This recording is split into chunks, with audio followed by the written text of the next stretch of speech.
안녕하십니까. 레지스탕스 정광용입니다. 윤석열 정부의 검찰이 드디어 시작하는 것 같습니다. 문재인 정권의 핵심들이 모두 수사 재개 대상에 올랐습니다. 무혐의 처분했던 사건들도 몽땅 재수사에 들어가는 것 같습니다. 여기에는 문재인 정부의 거의 모든 부처, 전 부처 장관들 대부분 해당되는 것 같기도 합니다. 지금 일단 명단부터 한번 보겠습니다.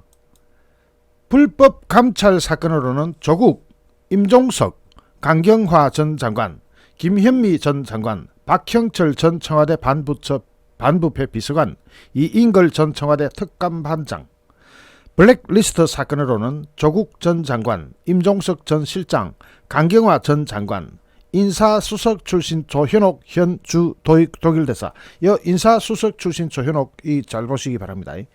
김상곤 전 부총리, 농림축산식품부 장관 출신인 김영록 현 전남도지사, 정현백 전 여성가족부 장관.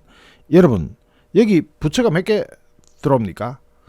김상곤 전 부총리부터 농림축산식품부 장관, 여성가족부, 지금 여기에서 빠지는 부분도 또 다른 사건으로 다 정리가 될 것 같습니다. 당시 이 두 사건들은 당시의 문재인 정권의 검찰이 불기소 처분했던 사건인데, 지난 4월 달에 국민의힘 측이 다시 정식 고발장을 작성해서 제출함으로써 이 사건이 재개됩니다. 우선 림종석 동무, 이 림종석 동무는 우리가 울산시장 부정선거 사건부터 굉장히 추적해 오던 사람들이었는데, 조국 포함해서, 조국은 지금 이것보다 더 큰 것도 많습니다. 그런데 우선 림종석하고 조국 등 문재인 정부 핵심 인사들의 장관급에 대한 수사에 착수한 겁니다. 문재인 정부 초기 청와대가 민정수석실 등을 동원해서 전 정권 공공기관에 대한 블랙리스트를 작성했고, 특감반은 이에 발을 맞춰가지고 불법 감찰까지 동원했다는 혐의로 국민의힘이 고발한 사건을 서울중앙지검 등에 배당하면서 이것이 출발합니다. 이게 지금 굉장히 심각한 사건으로 번져나가고 있는데, 여기서 언급된 사람 숫자를 한번 보십시오. 그리고 문제는 지금 현재 시작한 것은 불법 관찰과 블랙리스트, 이거는 증거가 너무 뚜렷하기 때문에 이걸로 시작을 하면은 빠져나갈 구멍이 없다는 점이 특징입니다. 그리고 또 하나, 제가 아까 방금 이름 하나 외우라 그랬죠. 조현옥 전 인사수석. 이 사람이 누구냐? 제가 여러 번 설명해서 다 아실 겁니다. 환경부 장관, 산하기관 임원들의 사퇴 등 관련 동향을 정리한 블랙리스트가 저기 있습니다. 지금 환경부는 일단 처리를 했는데, 대법원에서 확정 판결까지 갔는데, 이 당시에 조국, 임종석, 박형철 전 반부패 비서관 등 이런 사람들이 움직이는 데는 당시 문재인 정부의 인사를 관장한 인사수석이 바로 조현옥 인사수석이라는 점에 있습니다. 조현옥이 누구냐? 이거 당시에 유명했던 사건들입니다. 조현옥은 바로 김정숙 여사라고 해야 될 거예요. 정숙이, 하여튼 그러고 손혜원하고 이 둘이가 동기동창이고, 숙명여고 동기동창이고, 숙명여고 2년 후배가 바로 조현옥입니다. 이렇게 엮여있기 때문에 이걸 줄줄줄 타고 올라가면 누가 나온다? 누가 나오겠습니까? 지금 현재 당시에 처벌받았던 사람은 신미숙 균형인사비서관만 처벌을 받았는데, 여기는 완전히 깃털이죠. 여기에는 조현옥이 있고, 조현옥 위에는 바로 숙명여고 2년 후배로 그 당시 이 인사들의 정수기가 관여한 것 아니냐는 소문은 파다하게 돌았습니다. 이미 다 돌았던 사건이에요. 그러면 이 사건의 심각성에서 여기서 다시 한번 쳐다보면은, 제가 아까 이름 외우라고 했죠. 블랙리스트 사건에서 조국, 임종석, 강경화 외교부 장관이죠. 다음에 인사수석 출신 조현옥 현재 독일 대사로 문재인이 파견한 것 같은데, 여기서 조현옥이 바로 누구와의 연결고리냐 하면은 김정숙 여사와 연결고리가 되어버립니다. 이것이 사실일까 아닐까, 요거는 수사해보면 바로 나옵니다.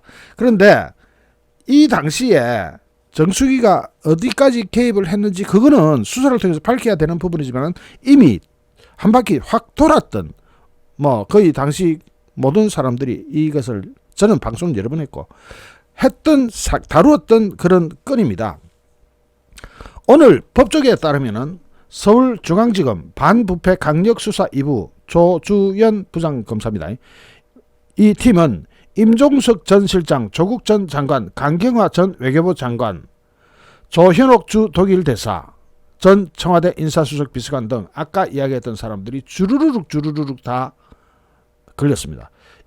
즉 여기에 적용되는 혐의가 직권남용 권리행사 방해 이런 건으로 대부분 다 걸렸는데, 이거는 바로 박근혜 정부 당시의 장관들을 직권남용 권리행사 방해로 다 고발해가 처벌 다 했기 때문에 얘들이 우리는 아니야 하고 빠져나가기 굉장히 답답한 상황이 됩니다. 왜냐?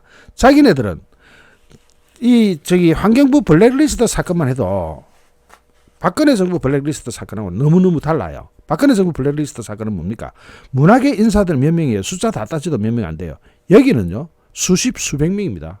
그러니까 아예 레벨이 다르고, 박근혜 정부는 오히려 장관의 권한 안에 속하는, 업무 범위 안에 속하는 거라서 처벌을 해야 되느냐 말아야 되느냐 논란이 있을 수가 있지만, 여기는 100% 처벌해야 된다는 논리밖에 남지 않을 겁니다. 이 사건은 국민의힘 법률지원단이 지난 4월 22일 날 대검찰청에 고발한 사건입니다. 국민의힘은 이들이 2017년에서 2018년 청와대에 재직하면서 청와대가 전 정권의 공공기관 임원 몇 명, 수백 명에 대한 블랙리스트를 작성했고, 이 블랙리스트 작성 사건에서 바로 이제 불법 감찰로 들어가죠. 이거는 고발인이 너무나 뚜렷하고 지금 우리가 잘 알고 있는 그 사람이 뒤에 나옵니다. 증거를 다 제시해놨기 때문에 빠져나갈 데가 별로 없습니다. 그러니까 이거는 수사 들어간다면 바로 처벌로 연결될 것이라는 것을 미루어 짐작해도 크게 틀리지 않을 가능성이 높습니다. 당시 이 전 정권, 청와대 문재인 정권이 전 정권하고는 박근혜 정권의 공공기관 임원 수백 명에 대한 블랙리스트를 작성하고 해당 인사들에게서 강제로 사표를 받아내거나 사퇴를 종료한 일에 연루되었을 가능성이 크다면서 고발장을 제출했는데, 사건을 배당받은 중앙지검 반부패 2부는 2019년 조국 수사를 맡았던 고형곤 사장이 지휘하고 있습니다. 자, 그러면 조국과 고형곤 하면 이 인연은 다 아시죠? 이거는 뭐 둘이서 아주 피해갈 수 없는 악연이죠. 자, 불법 감찰 사건은 어디로 갔느냐? 동부지검 형사 6부에 갔습니다. 그러면 하나는 중앙지검, 하나는 동부지검이에요. 동부지검은 지금 동부지검장이 바뀌었습니다. 그 당시 동부지검장은 악명이 높았죠. 추미애 아들 무혐의 처분해준 사람 아닙니까? 그 사람은 지금 다른 데로 갔습니다. 그러면은 국민의힘은 당시 이 사건과 관련해서 특감반 불법 감찰 의혹 사건 역시도 이것과 두 개가 연루되어 있는 거죠. 대검에 같이 고발했습니다. 여기에 또 임종석 전 실장, 조국 전 장관, 강경화 전 외교부 장관과 함께 박형철 전 반부패 비서관, 이인걸 전 특별감찰반장, 김현미 전 국토교통부 장관 등등이 직권남용 권리행사 방해 및 직무유기의 피고발인으로 올랐습니다. 이 사건이 두 개라 그랬죠. 제가 제일 처음에 정리할 때 뭡니까? 하나는 블랙리스트고, 하나는 그 블랙리스트를 실현하기 위해서 힘을 동원했다. 권력을 부정하게 불법적으로 동원했다 하는 이 특별감찰, 불법감찰 사건이죠. 이 불법감찰 사건은 서울 동부지검 형사 6부 부장이 최형원 부장인데 많이 들어봤죠. 배당된 이 사건은 당시 청와대 특감반이 불법적으로 검찰의 권한을 동원해서 민간인을 감찰했고, 청와대가 감찰 결과 드러난 비위 행위를 묵살한 일에 이들이 연루되었다는 내용입니다. 민간인을 감찰하는 것은, 특히 청와대가 하는 것은, 당시 쟤들이 이명박 정부 당시에 민간인 감찰을 했다고 난리를, 정권을 뒤집듯이 했죠. 바로 그렇게 얘들이 연루됐는데, 이 건은 이명박 정부의 민간인 한 사람 감찰한 거는 완전히 다르죠. 완전히 다르죠. 이거는 수백 명입니다. 자, 그러니까 이 스케일이 달라요. 예, 문재인 정권이 노는 거는 스케일이 달라요. 국민의힘은 자유한국당 시절이었던 2019년에도 청와대 특감반 등을 통해서 330여 개 공공기관 임원 660여 명에 대해서 블랙리스트가 작성됐다는 의혹을 제기하면서 몇 개 기관? 330개 공공기관이면 이 공공기관이라는 것은 그 위엔 뭐가 있습니까? 부처가 있죠. 부처. 장관. 무슨 부 장관. 330개 공공기관이라면 우리나라 대부분의 부처 장관들이 다 걸렸다는 이야기예요. 자, 여기서 660명을 불법 감찰을 했다. 이거는 숫자가 너무 많잖아요. 660명. 이명박 정부의 한두 명하고 다르죠. 자, 지금 이런 660명에 대한 블랙리스트가 작성됐다는 의혹을 제기하면서 임종석 전 실장, 조국 전 장관, 박 전 비서관, 이전 반장에 대한 감찰 수사 의뢰를 하기도 했습니다. 당시 검찰이, 문재인 정권의 검찰이 이를 불기소 처분하자, 당시 이 불기소 처분한 검사들 이제는 옷 다 벗어야 되고 대부분 다른 한직으로 밀려갔죠. 당시 검찰이 이를 불기소 처분하자 지난 4월 달에 다시 정식 고발장을 작성해서 제출을 한 겁니다. 어디서? 국민의힘 측에서. 그래서 수사가 제기된 거예요. 검찰은 2019년 이미 산업통상자원부, 교육부, 과학기술정보통신부, 통일부 등에서 사표를 냈던 일부 공공기관 임원들에 대한 참고인 조사는 끝낸 것으로 알려지고 있습니다. 자, 어디 여기 등장한 것에도 어디? 산업통상자원부, 교육부, 과학기술정보통신부, 통일부, 또 여기 또 환경부 있죠. 이게 너무 많습니다. 너무 많아요. 자, 전 부처 다 들어갈 거예요. 지난 1월 달에 열린 환경부 블랙리스트 사건의 최종심 결과 김은경 전 환경부 장관, 여기 김은경 사진 안 갖다 놨네. 김은경 전 환경부 장관하고 신미숙 전 청와대 균형 인사비서관이 둘 다 유죄가 확정되어 버렸습니다. 그러면 이거 굉장히 쉽죠. 샘플이 하나 딱 나온 겁니다. 그 샘플 그대로 따라서 수사하면은 다 김은경 환경부 장관 케이스랑 똑같기 때문에 더 다른 노하우도 별로 필요 없어요. 그냥 따라가서 수사하면 됩니다. 김은경 했듯이.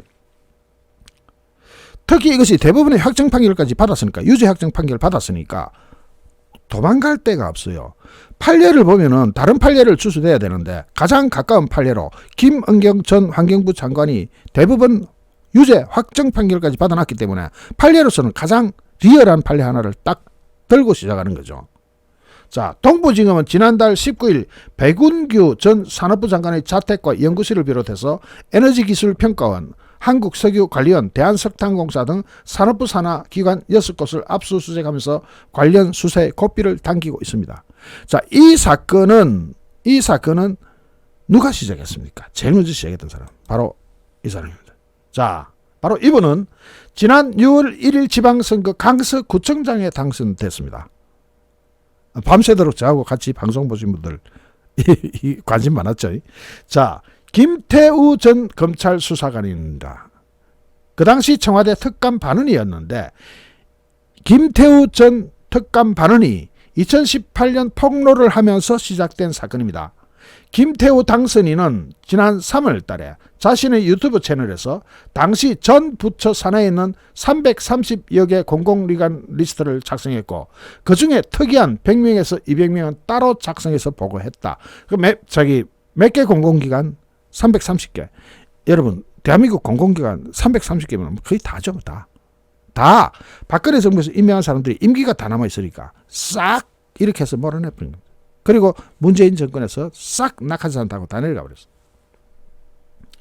그러면서 전체 공공기관 리스트가 있고 환경부 대법원 확정 판결이라는 모범 답안이 있기 때문에 검찰이 이것만 똑같이 따라하면 수사가 되는 거라면서 이 김태호 당선인은 그러면서 환경부 블랙리스트 한 건만 가지고도 오랜 기간이 걸렸는데 이게 이번에 산업부 몇 개를 하고 과기부 총리실 보훈처 등 공공기관 블랙리스트 건만 수사해도 전부처 다 하는데 3, 4년은 걸릴 것이다. 여러분, 여기 이 수사기관은요 그냥 막 잡아놓을 수는 없잖아요. 증거와 이런 걸 다 확보해야 되니까 그거 하는데 3, 4년 걸릴 것이라고 김태우 수사관이 이야기하네요. 그러면 김태우 수사관의 말에 의하면 지금부터 3, 4년간 민주당은 여기 끌려다니다가 볼일 다 봐버린다는 이야기입니다. 엄청난 사건입니다, 여러분.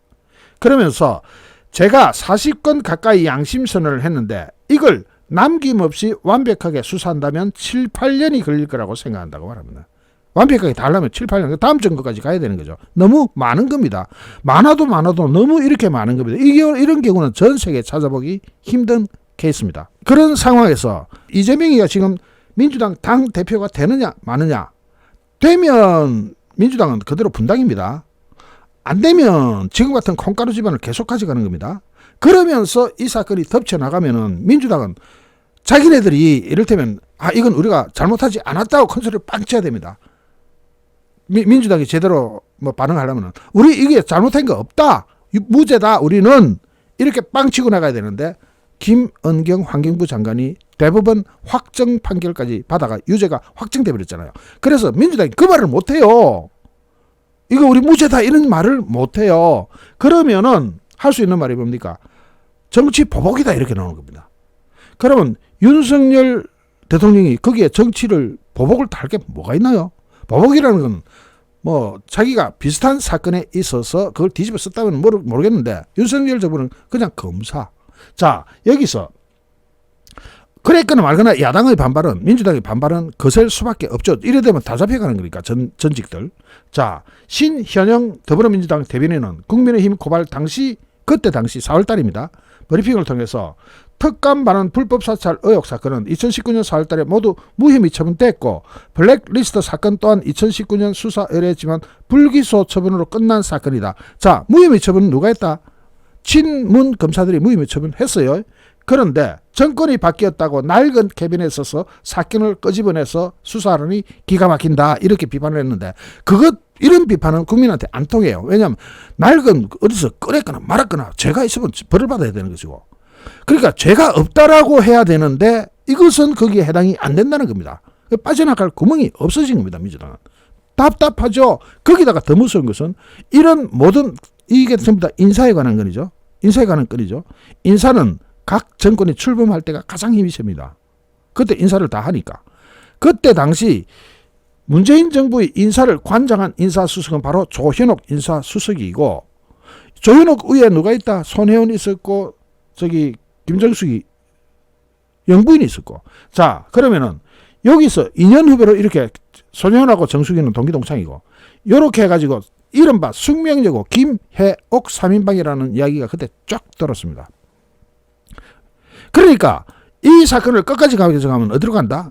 김정숙이한테 가니까 그러면 바로 문재인한테로 쳐들어갈 수가 있는 거죠. 그러니까 이 사건이 연결고리가 깃털을 지금 건드리는 수준일지 몰라도 연결고리를 타고 올라가 버리면은 몸통이 바로 직결돼 버리는 사건이라는 점에서 저희들은 또 긴장할 바가 아주 큽니다. 긴장할 수밖에 없는 상황이죠. 그렇지 않습니까? 자, 그렇다면은 이 사건의 추이는 어떻게 될 것이냐? 저는 그렇게 생각합니다. 이 사건은 윤석열 검사 대통령 시절 말고 검사의 특징을 한번 보십시오. 끝까지 파헤칩니다. 그러면 윤석열 검사의 지휘를 받는 부하들도 지금 대부분 윤석열 사단이 다 검찰을 장악했는데 이 사람들도 뭡니까? 끝까지 간다 이겁니다.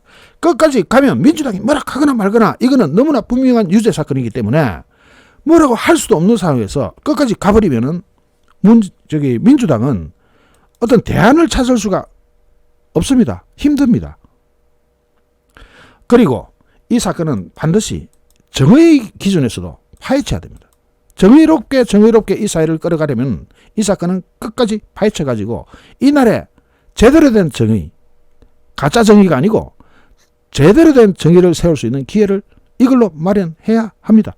그래야 다음 5년, 다다음 5년의 정권들이 이런 짓을 다시는 되풀이하지 않습니다. 마찬가지로 윤석열 정부 역시 인사를 할 때 이런 식의 인사는 안 할 겁니다. 왜냐? 봤잖아요.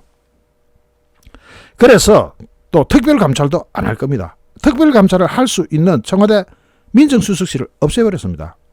윤석열 정부가 머리가 좋다는 게 민정수석실을 없애버리면 이런 짓을 안 해요. 자, 그러면서 지금 민주당은 정계개편 쪽으로 흘러갑니다. 민주당의 정계개편 쪽은 아주 재밌을 겁니다. 드라마나 소설보다 더 재밌을 겁니다. 자, 잠시 후 또 다른 주제로 여러분을 찾아뵙겠습니다. 시청해주신 여러분께 진심으로 감사드립니다. 여러분 고맙습니다.